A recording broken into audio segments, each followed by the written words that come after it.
Then before you start, I'll make an announcement. Sure.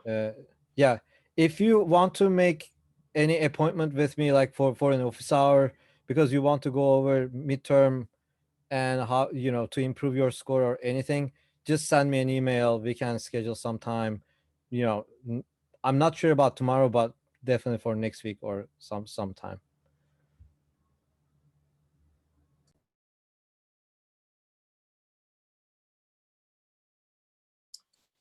Now, am I on yet, or do I have to, let's see. You should share your screen. Oh, yeah. Yep. And I'll share in the little right-hand corner. Whoops. Just a minute. I just lost it. What happened here?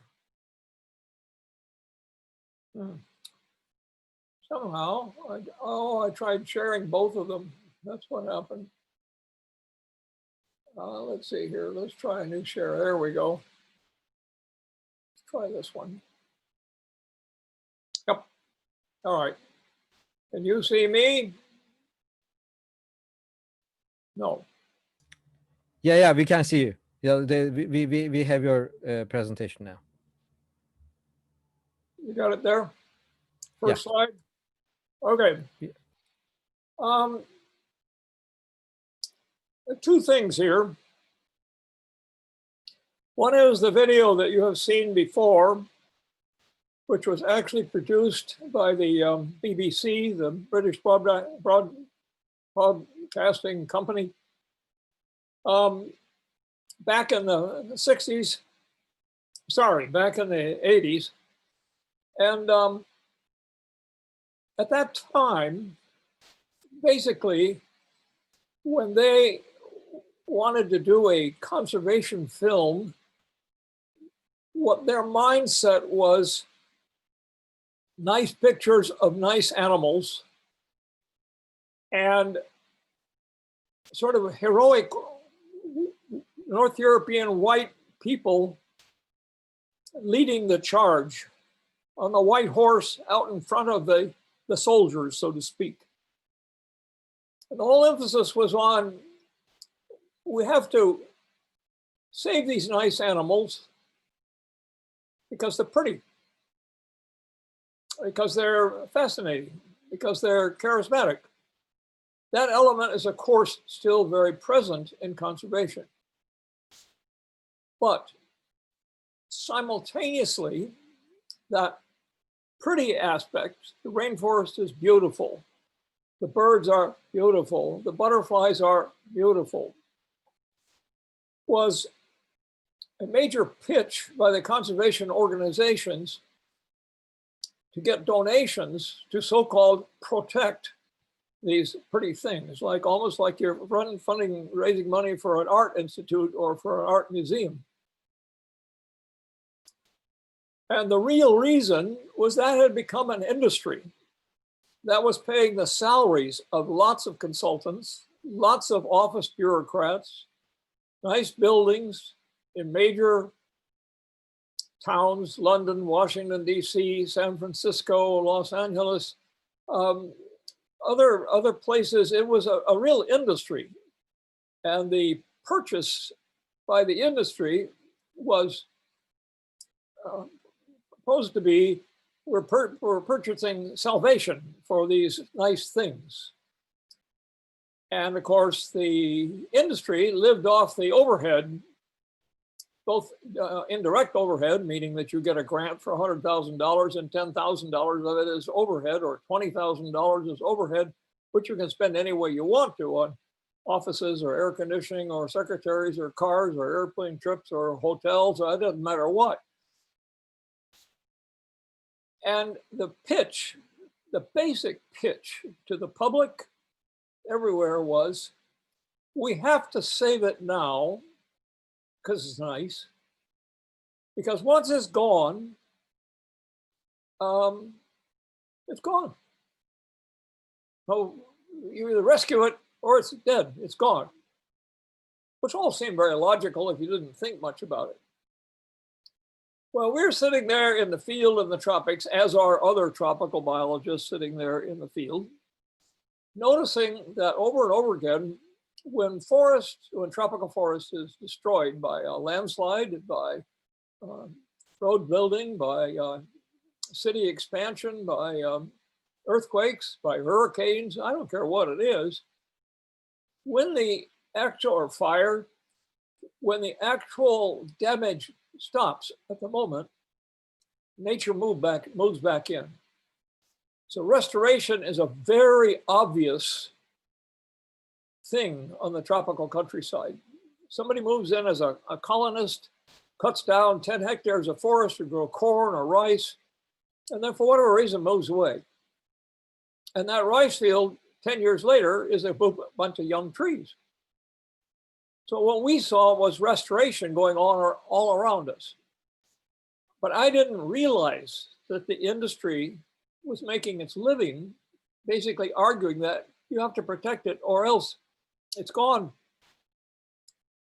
So I was in Washington, D.C., and I had a friend who was the director of the National Zoo, field ecologist like myself, except he worked on spiders, and had become a bureaucrat. And I was just talking to him about the idea of restoring forest in the ACG. And he said, well, we're in the middle of a conservation conference, and there's like 200 people in the auditorium in the conference. And would you like 10 minutes on the stage to explain this idea to these people, basically the conservation mafia from all over the world? And I said, well, sure. So at 11:30 in the morning, I was given 10 minutes on the stage. So I just stood up and I basically described the concept of we stop the fires, we stop the agriculture, we stop the hunting. And lo and behold, after 400 years of that kind of assault, nature moves back in. Animals come back, trees come back, the birds come back, the insects come back, all sorts of things come back. And pretty soon you have a nice restoring forest. Well, I didn't know anybody in that room. I looked out at all of them. I didn't see a single familiar face. And I got to the end of my 10 minutes and I stopped, and there was dead silence in the room. Now, I'm pretty good at giving talks to an auditorium full of people off a stage. And I'm used to getting a lot of applause, maybe not very sincere, but sometimes sincere. But I'm not used to dead silence. And to me, and it turned out to be the case, dead silence meant total disapproval. No way. But I didn't know what I was up against. I didn't know I had just contradicted the entire basic elevator pitch of the conservation industry from all over the world. Because their argument was you can't grow it back. You can't get it back. You can't recover it. Well, I knew I'd done something wrong, but I had no idea what I'd done wrong. So I just sat down and listened to the rest of the talks for the rest of the afternoon. 4:30 in the afternoon, it closed up.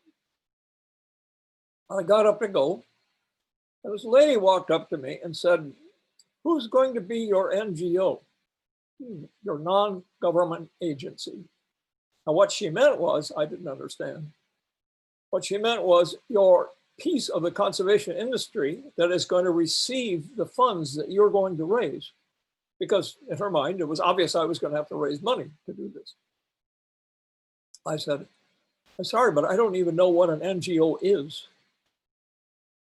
Think Nature Conservancy, think World Wildlife Fund, think IUCN, think all these agencies who spend huge amounts of money on conservation of one sort or another. And it turned out she was from Costa Rica. So there was a personal hook between her and what I was trying to do. I didn't know her at all, of course. She said, well, come over to my office and I'll explain to you what an NGO is. Well, at that time, the Nature Conservancy, the US Nature Conservancy was downtown Washington. So we just walked over to her office. Cold, rainy November afternoon. And She spent an hour and a half explaining the whole nuts and bolts of the bureaucracy of the conservation industry. She didn't call it that, of course. It was, but basically the administrative structure of the Nature Conservancy. And really what it boiled down to was people sent their donations to the Nature Conservancy.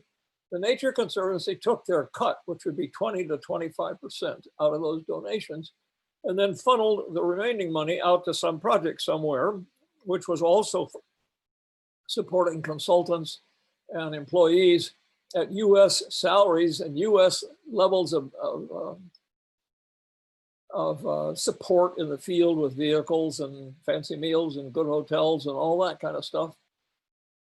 And she said, we'll volunteer to be your NGO and won't charge you anything if we get to know who your donors are.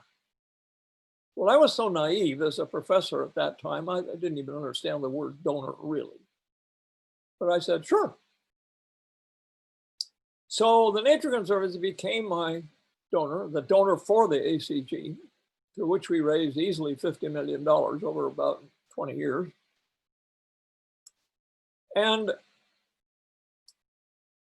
those funds came in, were then offloaded to Costa Rica, and we used them in Costa Rica. Following that, I guess it might have been 10, 15, 18 years later, I don't know, sometime in the early 2000s, the Nature Conservancy changed its policies and decided that everybody who used them as the funding receiver, they had to charge them 18% overhead on all those monies. It was $50 or $5,000, it didn't matter. Well, at that point, I divorced them.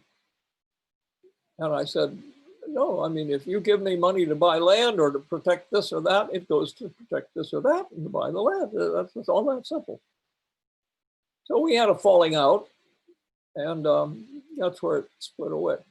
Now, the movie that you saw was basically a movie pitch for the same thing, cast in the psychology of the UK.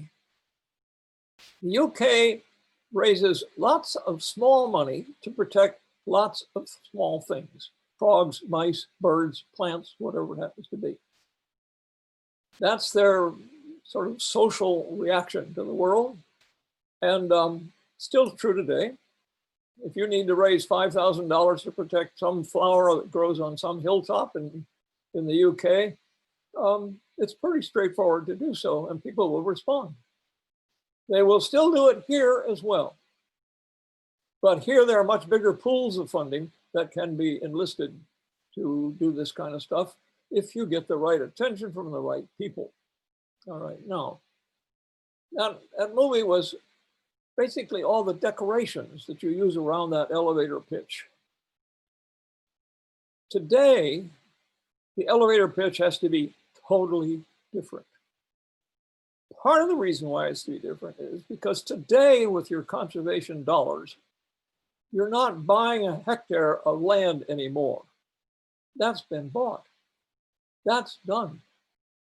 Now what you're using it for is to have society come to want to keep it conserved, which is a totally different thing than having people look at a pretty piece of forest with pretty birds on it and pretty butterflies in it and say, yeah, I'll buy that acre of forest or that 50 acres of forest. Now you're saying to them, society is going to destroy it down the line if you don't do something with it to make it something that society likes. And that pitch does not resonate with a very large number of people. I won't go into the social psychology of why it doesn't. You can probably imagine some of it for yourself.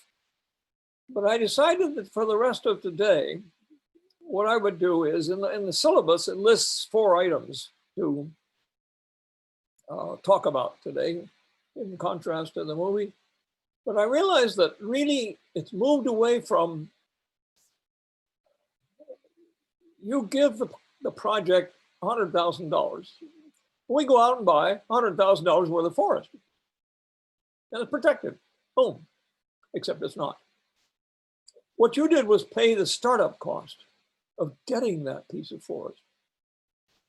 Now, if that store you just built, if that school you just built, if that hospital you just built, called a forest, doesn't produce for that society, the society is going to discard it, destroy it, convert it, turn it into something else. No way out of that. So I picked out one example of the way we do conservation today. And I thought what we'd do is go through it in a lot of detail, a lot more detail than I would normally go through for an ordinary audience or a class, to dissect out the detail, to show you the kinds of things that money and time and thinking have to be invested in, instead of the simple matter of buy the forest or pass a piece of law that says you can't shoot that bird, or you can't catch that fish, or you can't cut down that tree. Those are relatively simple acts. And like I say, they basically, they're startup. But if you don't set things in place to keep going, what was the point of doing it in the first place? Okay. So the example I've picked out is called biodegradation. And it starts by, yes, here we are. This is the entrance to the ACG. Okay, this is an Inter-American Highway. From this sign right here, it's 5.5 days by car to Chicago. I've driven it many times. Started flying it after the war in Honduras and El Salvador, because I landed right in the middle of that war and decided I didn't want to drive through those two countries anymore, even after the conflict. I don't like cornfields that have been turned into minefields and things like that. That's where we are. We're just entering the conservation area. These volcanoes you see in the background up here are also inside. And this whole area that is sort of, this is a slice through the center of it. That's north. That way is north. The sun is coming up on the right side over here. That way is north to Chicago. It's about the size of Philadelphia. Okay. And this is the entrance sign. And if we go up to the entrance sign, it says, I'm sorry, this is in Spanish, but anyway, it says, welcome to Área de Conservación Guanacaste, the Guanacaste Conservation Area, if you have to translate it, but that's its real name, just like Los Angeles. Los Angeles is not called the Angels. It's a World Heritage Site, and there's a little bit of politics in that sentence right there, because there's a European, well, a worldwide, but based in Europe, conservation organization called IUCN that works with the UN to decree places around the world of global conservation importance or social importance. Now, immediately what I've just said to you is this is an international body that goes into a country and says, thou may not touch that piece of terrain or building. That's interfering with national sovereignty. That is why there are no World Heritage Sites in the United States, because the United States refuses to allow another more international body to have any control over the general fate of what the government of the United States decides to do. But Costa Rica is a joiner of this. And so this is a World Heritage Site, meaning that if something goes wrong here, we can appeal to a global organization as well as the government organization in Costa Rica to do something about it, okay? Or, I'm sorry, here it is in English, World Heritage Site, right under Sitio de Patrimonio Mundial. Here it says, the forest is fountain of life, okay? Source of life. That's, one of these nice feel-good statements that you end up sticking on labels all over the place. And development, and let's avoid fires. Okay, fires is a major kind of threat to this place. But I want to emphasize that word desarrollo. It means development. This is the only national park in the world that has the word development on its front door, because that's the second stage after buying it. You have to develop it into something that society wants to have. With your $100,000 check, you can buy it on the marketplace, but society doesn't necessarily want to have it at all. You can have a fair purchase, that's fine. Just like you can buy a car. But if nobody wants to maintain your car, it's dead. So that's a statement in your face. As you're driving into this place, you suddenly, if you're Costa Rican, you see that word, stands out to you like bright yellow flashing. Now to us up here, it doesn't sort of jar, but with Costa Rica, it does, because that's in conflict with the concept of a national park. Because the concept of a national park, as imported to Costa Rica, as imported all over the world, is you set it aside and you don't do anything with it. That's an imported northern concept. That did not originate in any tropical country. So here's the ACG here, and where we were, that sign was right there on the Inter-American Highway, which is right there. This is the size of Philadelphia. And what we're going to focus is on this little yellow piece right here. This map was made up just after we acquired this yellow piece right there. So what we're going to do now is focus in on how did we end up adding that piece of yellow to this large conserved wildland here. And degradation, biodegradation, is the sort of underneath verb that also goes with negotiating with society. So here we are at that yellow area. This is the green ACG right here. This is the conservation area, the conserved area that we'd already acquired by buying this land from various people. And this is a huge orange plantation right here. Just these seedlings of, whoops, sorry. The seedlings have just been put out. Okay, there they are. And just a minute here. I now see that I'm in the wrong, you got to give me a second here because I have to go out of this PowerPoint and into another one, which I added a few more slides. I've never given this talk before. I just put it together. So I'm going to escape from it for a moment, and I will come back to you in just a few seconds. All right. So let's move out of there. Let's close that one. Just give me a second here. I have to go over to here. And let's see now. Why did I do that? It's crazy. I thought for sure.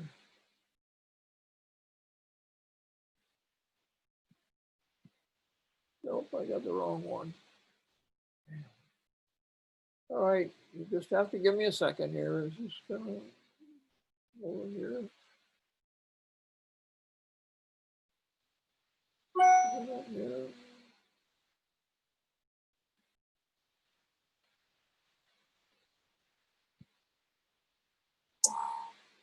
Let's see if that's the right one. Yeah, this is the right one. Yep. Okay. So now what we're going to do is, now we have the thought back. I mean, I have my PowerPoint back. And what I have to do is figure out how to get back online. Now, let's see. Ozan, can you see that now? Or should I go to share screen and start over? You have to share screen again, yes. Okay.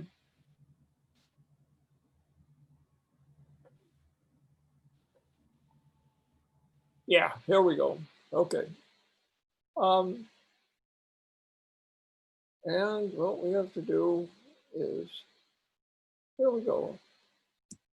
Now, are you all online there now? Yeah, okay. All right. If we drop down to this point right there on the yellow, I'm going to go down on ground level and look into us. So here's the yellow right there. This is us. This is the ACG right here. Now, this photograph was chosen specifically to show you the conservation value in the classical sense of this place. But the negotiating we're going to be doing is to get this, not with dollar bills, but by agreeing to work with these people who are the next door neighbors. Why is this particular photograph important? The right-hand side of this volcano is a huge area of dry forest that goes all the way down to Bolivia and Peru, and goes all the way north to the Pacific coast of Mexico. The left-hand side of this right here is rainforest that goes all the way down to Brazil and comes all the way up to Mexico just south of Texas. So the fauna and flora on the left side of this volcano represents an enormous area. On the right-hand side represents an enormous area that is different. And the two come together right here. The second thing about this particular volcano is it's still in forest. It hasn't been converted yet to farmland or to plantations. The third thing is this is cloud forest up here on the top. This is mid-elevation rainforest and dry forest, rainforest on the left, dry forest on the right, and low elevation down here at the bottom, this forest that you see right along here. So we have three major ecosystems in the same place in just a few square miles. So what this is an enormous complex of species who live in this space. We have come to know those species slowly over time, 30 years. But the point is, those are the kind of characteristics that really attract the big industries who have moved on past one pretty bird, one pretty frog, one endangered species to this is a huge complex of those things. Now, what's right here? Those are orange trees.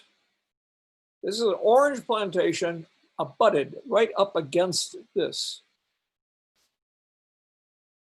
So these are the orange trees, and this is the edge of that forest. Now, this was pasture. And back when we started the ACG in 1985, I went to the owner of this pasture and tried to buy it to add to the ACG, to restore the pasture.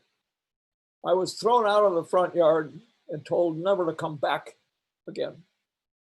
A very strong rejection. That guy is in Venezuela today with a nice big pasture. But the British corporation, the Commonwealth Development Corporation, which is equivalent to your AID, your Agency for International Development, which you use your tax dollars for. You know, if you're US, I'm talking about if you're a US citizen, what you use your tax dollars for is to support AID. And the British equivalent is called the Commonwealth Development Corporation. Takes chunks of money that they have from wherever and goes to a country like Costa Rica, finds a local wealthy person. In this case, it wasn't the owner of the pasture. It was somebody who lived in a little town off to the right here, about 10 miles. Makes a partnership with that local Costa Rican. And the two of them together buy low-grade land, i.e. pasture, and convert it into productive production, real production, without investment of money. And what they decided to do was grow oranges. So this guy, they bought the guy out who threw me out. But when somebody waved a big enough check in his nose, which of course I wouldn't have been able to do, he then got interested and in fact sold his pastures. to the company called Del Oro. Del Oro means of the gold, and the gold here refers, of course, to the orange, the color of an orange. So this was a big commercial operation next to the forest. Now, right here, as you can see, the young orange plantation is coming up here to this point. This is us. So as you can see, we're very close to us. In fact, so close that this is us also. But you see this patch right here. That was a small colonist farm that I bought from a small colonist as part of buying this right here. And as I was studying the orange people doing their planting, I realized suddenly that this piece of farmland right here, which already had been cleared, was exactly the kind of soil and smoothness that the orange company would want to have for oranges. So I went to the orange company and I said, you have 440 hectares of forest like this that you bought along with the pasture. I have 40 hectares, which is this. What you bought along with the pastures has no use to you.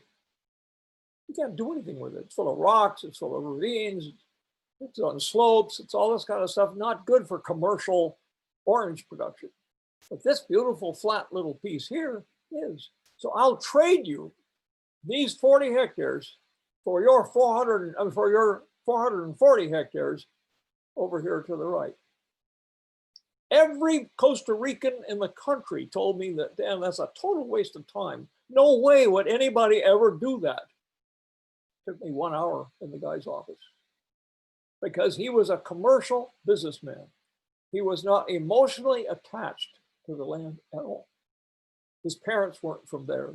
His kids weren't going to school there. He had no relation. This was just a piece of money to him. And what this was worth was a lot to him, and this was worth nothing. So we did a trade. And so now you see this is now orange trees instead of regenerating back the forest, which is what this would have been had that not happened. Now, where do the orange trees come, the orange plantations come from? I wanted you to understand oranges as not as a bunch of juice in a supermarket, but as an actual biological object. These are first just germinated orange seedlings. See here in these plastic bags.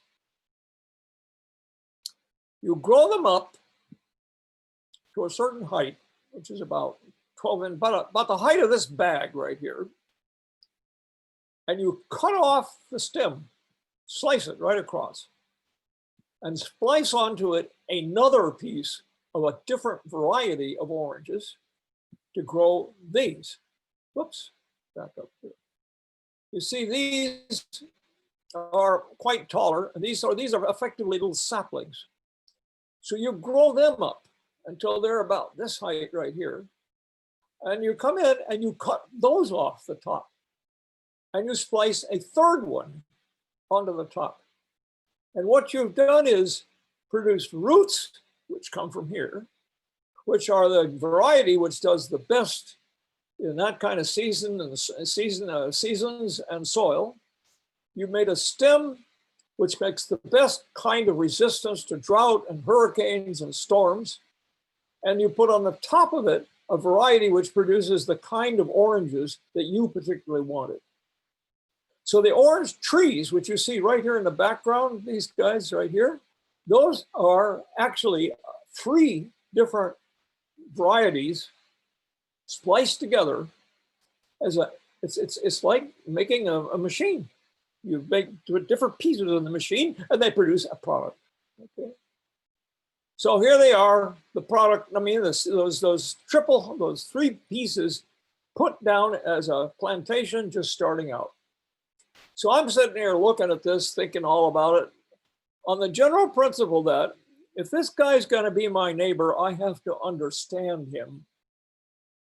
In other words, if I want to have him not view me as a foreign, unfriendly object, I have to understand what matters to him.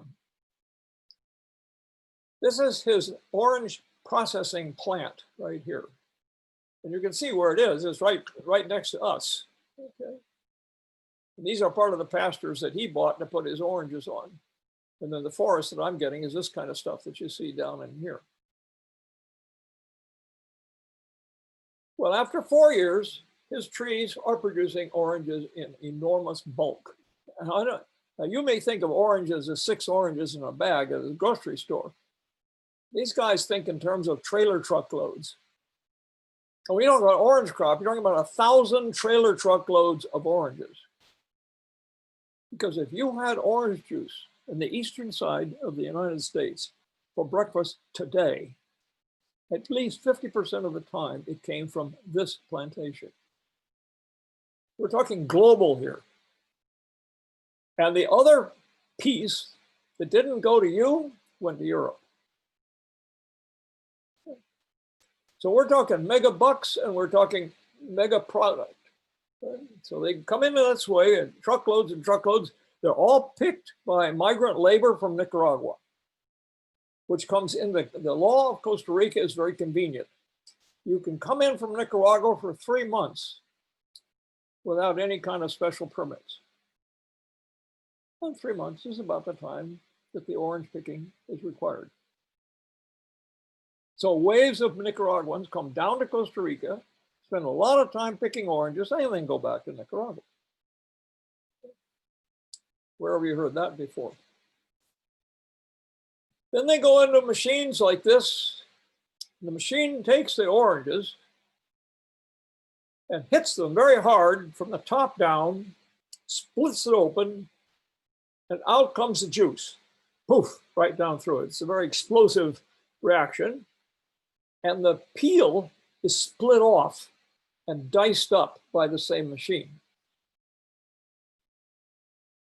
The juice goes into these cans. There's a plastic bag, a liner, put inside the drum here, 50-gallon drum. This happens to be pineapple juice, but the orange juice is exactly the same.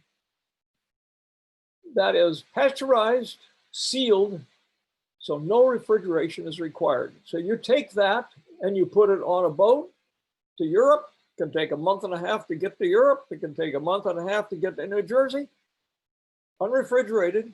So I said to him, I said, well, what happens if there's a leak and it starts to ferment? He says, oh, the can blows up. And they just toss it overboard. In other words, we're talking about this is the pipeline, but the pipeline is in these little segments. So what happens is the receiver in New Jersey or in Germany or Denmark or wherever it is, just stacks these things up. And as they need them, they're good for 4 years like this. Stacks them up and just uses them one at a time. So that's the sort of the product flow out of this orange company. This is what the company looks like. So here is this single strength. This is not concentrate. This is just straight juice. In this case, pineapple juice. Japan will buy all the pineapple juice that any country can ever produce. And Costa Rica is in competition with Cambodia. So if Cambodia has a bad drought, Costa Rican pineapple juice value goes up. And so everybody starts planting pineapple for crazy. And then 2 years later, Cambodia gets the right kind of rain normally, and the price goes down again.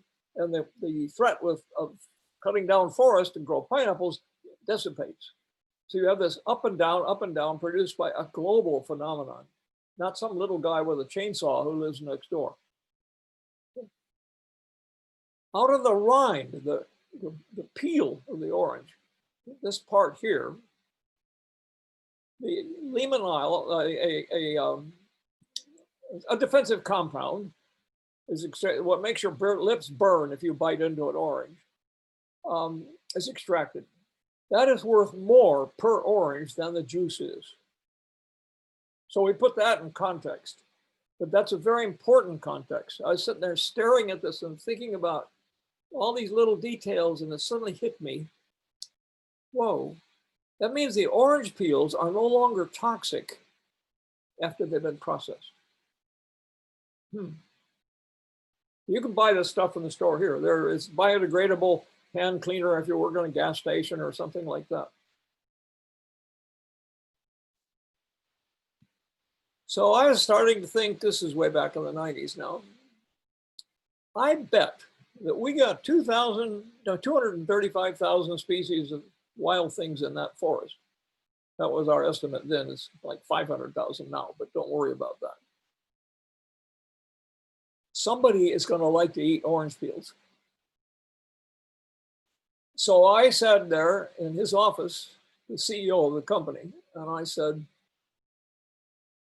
will you give me 100 trailer truckloads of orange peels? And he hung up the phone. He said, sure, where do you want them? So, and then I said to him, what were you going to do with them? He says, well, we were going to build a processing plant, pellet them, dry them down, and sell them as cattle feed and ship it to Europe, because that's what they do in Florida. And I said, well, Costa Rica's full of cows. Why are you shipping? Why would you have to ship it to Europe? It's because the growers here think that if you feed cows orange peels, their milk will taste like orange juice. And I said, that's nonsense. He says, yeah, but that's what they think. So I said, that's when I said, would you give me 100 truckloads of orange peels? And I'm sorry, these are all in Spanish. This talk was, the pieces of this talk were put together for a political audience in Costa Rica. And so I'm using those slides. And I put it together so late in the game, decided to do this so late in the game that I didn't have time to translate it for you. So bear with me, I will verbally do this. If this works, was what my feeling at the time, and my personal justification for doing this, we can restore forest, and I'll show you that part in a minute. We get rid of the grasses, which are just highly combustible fuel that cuts into the edge of the forest all the time. We can do a service for the company, obviously for which we can charge them, and we can save that particular piece of species, which are sitting right on this boundary between the dry forest and the rainforest. So then there was, in my mind, with a particular set. It wasn't just any old rainforest. It wasn't just any old dry forest. It was this particular one, which Del Oro just happened to be sitting clunk right on. So this is the first truckload of orange peels that you have ever seen, that society's ever seen, dumped in the middle of a national park. And it was truly a scientific experiment, because at that moment, I did not know what was actually going to happen. So in that sense, it was a real experiment. Okay? We haven't even done a trial. This was the trial. Okay? And there's the first truckload. One is taking a photograph of it. But the tricky part about this does not have the toxic chemicals in it that are ordinary orange. As I think I may have mentioned to you way back in an earlier lecture, an orange has like 400 different secondary compounds, defensive compounds in it against fungi and insects and bacteria and probably viruses and all kinds of things like that. Well, that has been extracted from these peels. So it's sugar, cellulose, water, and probably a little bit of essential oils, but not very much, because it's worth a lot. They work very hard to extract a lot, all right, from it. That's what it looked like 6 months later. It looked like a parking lot about 6 inches deep in tar, smelling like Cointreau. Horrible, like a real bad industrial dump site. That's 100 truckloads right there. And so I looked at that first, and I was like, oh, I'm not sure what's going to happen here, but I have faith that somebody is eating that. 18 months later, after they were first put down, there's not a trace left, all gone. And two things. One is that these are all broadleaf plants in here, growing up where they were. See, the grasses on the edge are right here. What turned out is that the orange peels drowned, as in asphyxiated, the roots of the grasses. So it killed the grasses, not by herbicide, but by drowning them. And these things here are coming up from seeds that blow in, that were contaminating the orange peels, that birds brought. and ones that perhaps were already there somewhere in the soil. So suddenly we flipped the whole vegetative community from one to the other. That was a completely unexpected outcome from this experiment. The suffocating of the grasses, I had kind of an inkling what happened, but I wasn't certain that grass roots were that sensitive to being covered up and oxygen not getting to them. I didn't realize that was the case. This was the work crew. This has turned out to be 3 species of one family of flies and 1 species of another family of flies, all of whom are species that feed on fallen, rotten fruit in the forest. So from their standpoint, this was just an enormous patch of fallen fruit under some rainforest or dry forest tree. So Mom came out there and put eggs down. And of course, they developed very quickly into more moms and pops, and then they made more eggs, and then they put more down, and pretty soon we had literally billions of these fly larvae in there doing 2 things. One is eating it directly, and the other is mining through it. So as they mine through it, that lets oxygen in to their tunnels and their disturbance. That then fuels the fungi and the bacteria, which are degrading the same thing. So what we have is a process now. It's not just one fly eating one piece of an orange peel. It's a whole seething mass, a community of things, and in enormous numbers, as you can see right there. That's just me scooping the dirt off the top of that pile. And so this, for me, was a very novel, and in afterthought, was very logical. But all I had bet was that someone would like to eat it. I didn't think out how much further this would go, but it went. Okay. So it was a very, very, exito means successful. It was a successful experiment. So now let's do management. Okay, now we're talking about this is not being a scientist anymore. This is being a industrial manager, as though I'm part of the company. Okay. So we picked out a place. Here's the highway going along here like this. The orange juice processing plant is over here on the right-hand side. And we picked out an area right in here, which was about a 300 to 400-year-old totally degraded pasture, soil destroyed, just real low-grade African grasses, no trace of forest at all. Really crappy stuff that I had bought earlier to add to the conservation area just to give it more area. But there was no particular process going on there at all. And so we went down, this is at ground level, and all this grass blades that you see, the stems that you see through here, that's an African grass. And here's the volcano in the background that you've been seeing over and over again.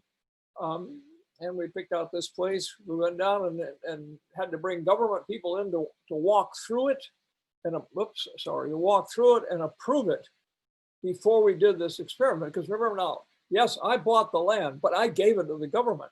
So they're the owners. So we're doing this now as if you were doing it in Yellowstone National Park or Great Smoky Mountains National Park. So you don't just walk in and do your experiment or your management there. What you do is you get all of them on board, which meant a lot of talking, a lot of slideshows explaining the process. And of course, they're all very cautious and all very worried, because if the thing goes wrong, then they lose their jobs. I don't get blamed. I'm just a tourist who came along and said this, but they allowed it to happen. So we did a lot of careful study of the place here, this old pasture here and the other trashy plants growing around it. And it turned out to be 23 species of plants there. Right?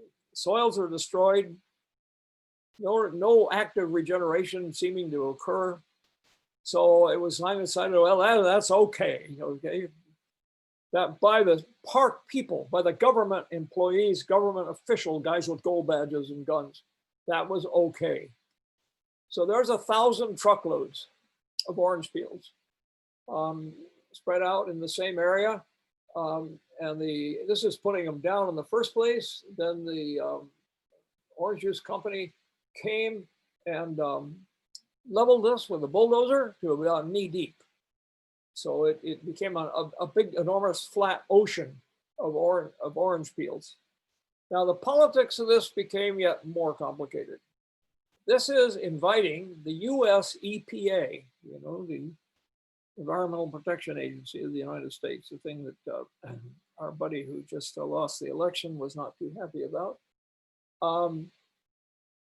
inviting them to come and inspect the site.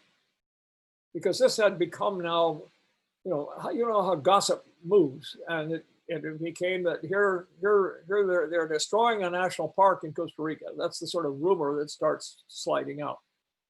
So we invited the EPA, which has its Costa Rican equivalent called SETENA. We invited the EPA to come and do their actual official inspection of this site, like it's like an industrial dump site. So there they are. Those are two employees of the EPA making themselves familiar with it, and then they go off and write their report. This is the ambassador from the United States to Costa Rica, and his wife and children, who we then brought down to the site and had them walk around in it, as and this guy, right? I lost this guy. And his wife are the scientific environmental advisors to the ambassador. So we have the whole powerhouse here saying, okay, you have our blessing. We realize the things in the newspaper and the rumors that are telling are all nonsense. And so go ahead. So 6 months afterwards, this is what it looks like. This was what that plane with 1,000 truckloads of orange peels turned into this by those fly larvae. 18 months later, it looked like this. There's not a blade of grass in that entire thing. And I've forgotten whether this is another year later, something like that, but you notice right here, it's this patch that doesn't have anything growing on it. That was a place in this flat plain that had a depression. So the orange peels filled that depression something like 2 to 3 feet deep. So that was too much to be decomposed fast. So these were slow areas to finally decompose and work their way out. So it was heterogeneity in the process, but the heterogeneity said things. It said that if you had 4 feet deep of orange peels, it wouldn't have gone as nicely as when it's knee deep of orange peels. So here I am standing on top of my car on the margin. And to the right is the control, and to the left is the experiment. Right? So if we go to the right, this is what it looks like. A lot of grass, a few shrubs of just a couple species looking like that. So again, go back here. This is me standing on the car. I turn to my right and I take a photograph. That's what you see. I then turn around, go back to here and turn left and take a photograph. Oops, sorry. And that's what you see. There's one for scale right there. If she had been in the previous photograph in here, the grass blades would be about up to her waist over here. As you can see here, the vegetation is now substantially higher. And this is where a young forest this is.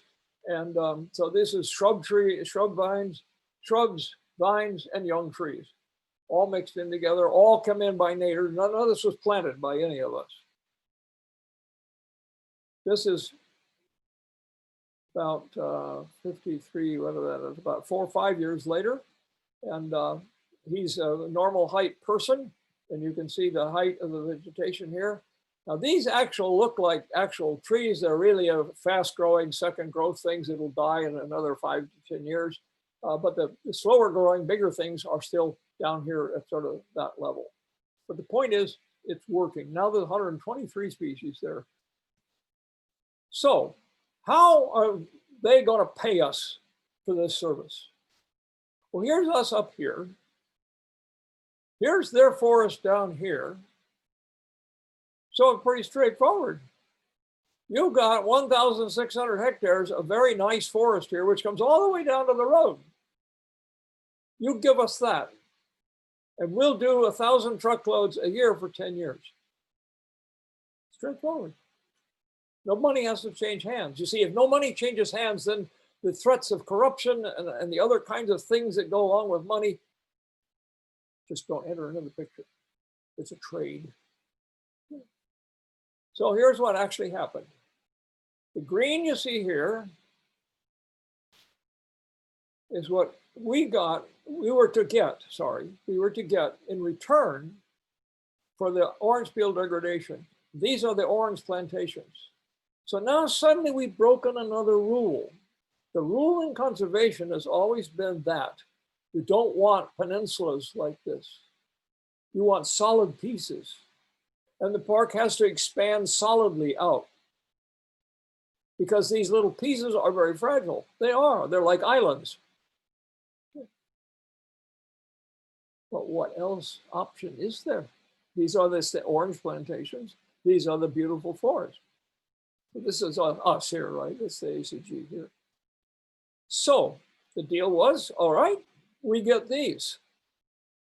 And you keep your oranges. And the contract actually said that. Not only will you not try to take the green away from us, we will not try to take your orange plantations away from you. That's the only contract in conservation in the whole world I know that ever said that. It promised society, we'll leave you alone if you leave us alone. So this was the big meeting for the news stuff in the 7 o'clock news. This is the Minister of the Environment here. Here's the Director of the Conservation here. Here's a couple technicals here. Here's the owner of the orange plantation standing over here. And they're taking photographs and all this, and they're all talking about the map, about what's going on. Okay, so they're very, very public. Well, if you go back today and you say, I want to go and see all of that, you can see the forest, where other things, where the orange fields were, all that stuff, but there's nothing further. There was no further advancement. Why? Because of a process we call green mail.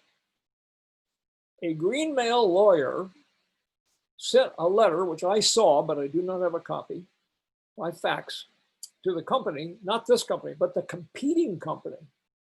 Oh, sorry. It was hired by the competing company. And he sent a letter to Del Oro saying, for $10,000, I go away.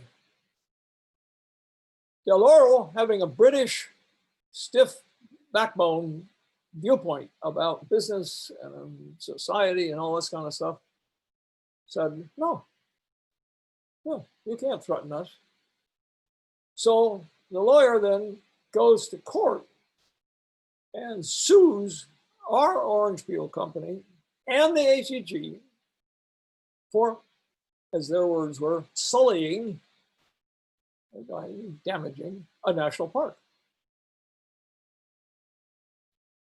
The outcome of this is this case went all the way to the Supreme Court of Costa Rica, and 5 judges, out of 5 judges, 3 of them voted against the case, 2 of them voted for the case.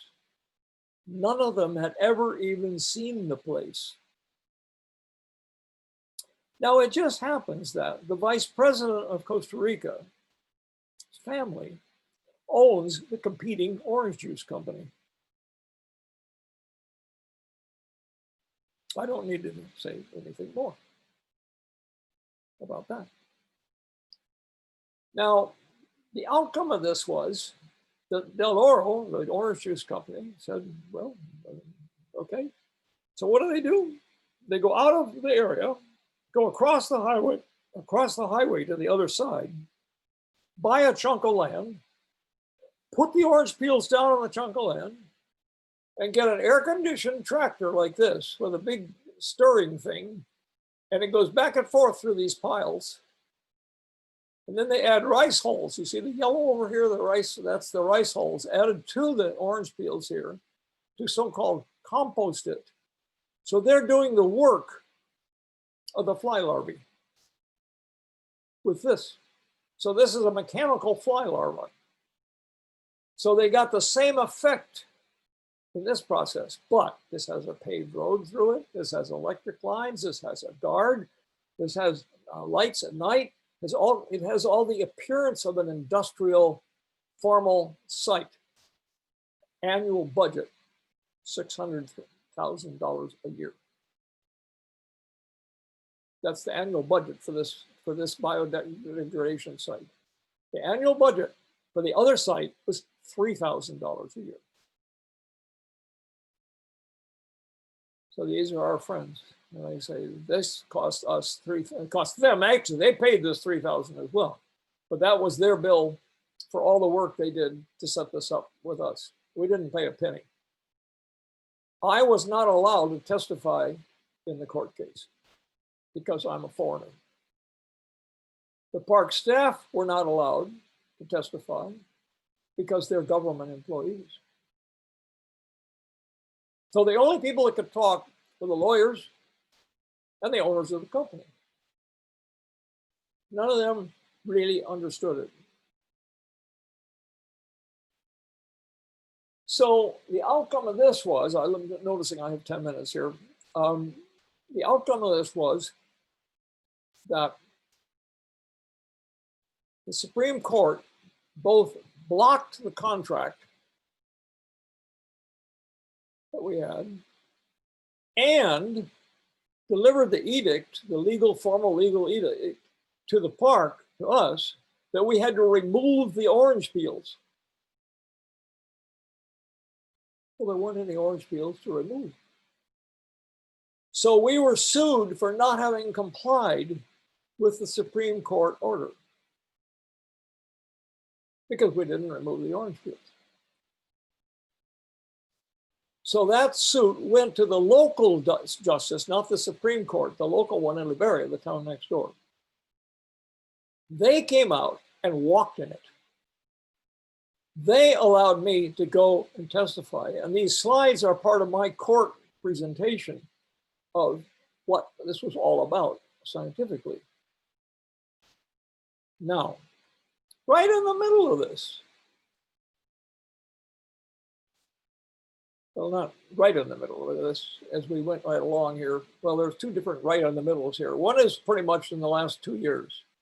We're sitting there in Costa Rica, and we get an email from Africa from a person named Primrose Dazinga, who says she wants to come and see this experiment. Well, I figured starting a plantation or something, so they want to come and see it. So she shows up. She turns out to be a housewife from East Africa who is the sort of local representative of a very large number of small families, farmers. This is not Europeans or anything like that. These are East Africans. And they all raise chickens. And chicken feed is very expensive. And she heard about this. I don't know whether she saw the slides of the larvae or what, but she heard about it, and she couldn't come to see the orange trees. She came to see the fly larvae because they wanted to grow the fly larvae in bulk as a way of feeding the chickens. So that's what this was. She was an honor student, and she got this chunk of money for whatever things that she was honored by, and had $10,000 for travel. So she came to Costa Rica to take a look at the fly larvae. That same fly larva, same fly that produces the larvae, has now been picked up all over the world as first a garbage degrader for cities, but now also they've discovered that it eats plastic, or the larvae eat plastic. And the ground up larvae then can be turned into some kind of industrial plastic and fueled.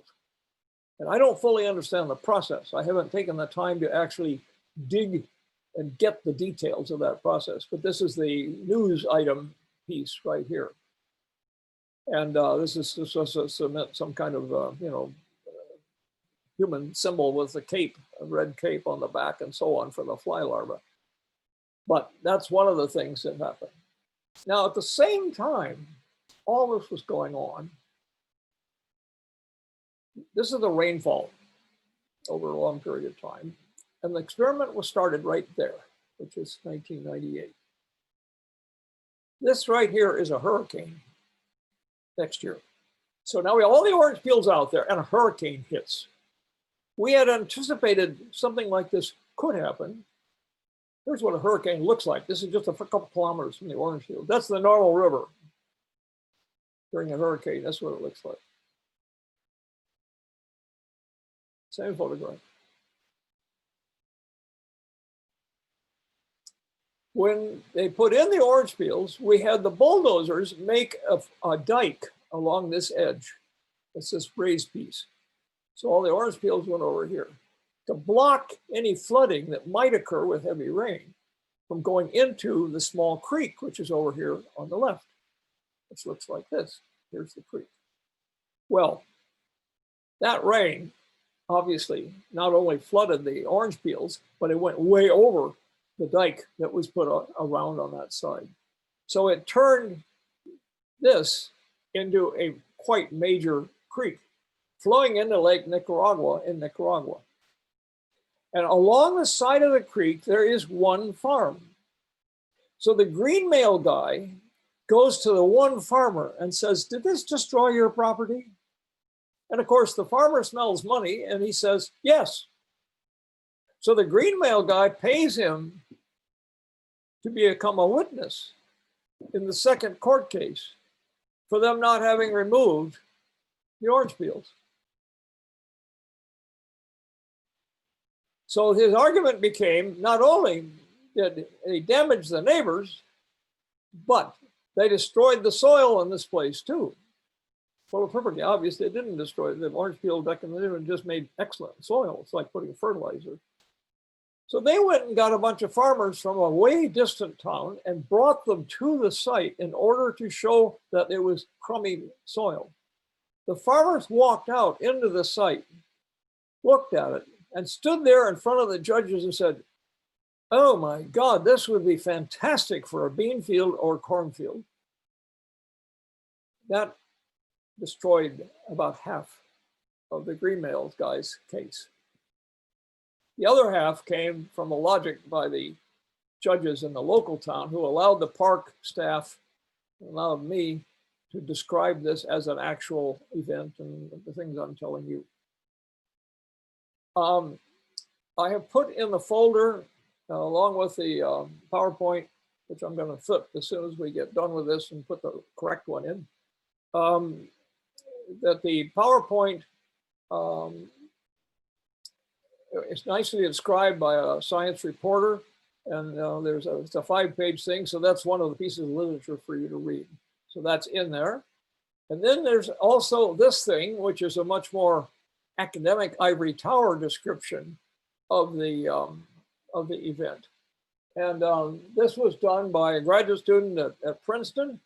And because he's a member of the scientific community, his focus had to be on the things like changes in mineral composition in the soil. Those things that you can measure exactly and that you can get exact numerical things that look right in a scientific journal. So this one is full of that kind of stuff. This one is much more the kind of thing that a farmer, a manager, an industrial person would want to know and how they would want to see it. They don't care whether the sodium level went up by 2% or down by 2%. Okay. So those two articles are in there for you to read. Then there's an article, there's articles in the news things. And the last thing I want to say, because I only have 2 minutes left here, is Princeton took the graduate students' papers, report, and put out their publicity and totally screwed it up.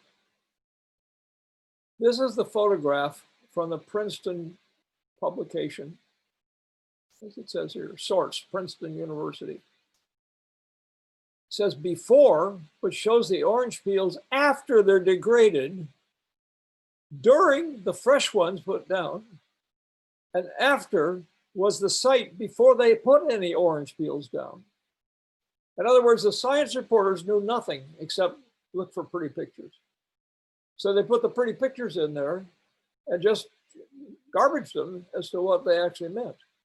This then was repeated by science reporters all over the damned world. The same photograph. But after I just gave up correcting it after a while, because the whole point is, of course, this stuff just disappears eventually and nobody pays any attention anyway. So that's why this particular article is in there. And then finally, we were cited as having solved the deforestation problem of Brazil.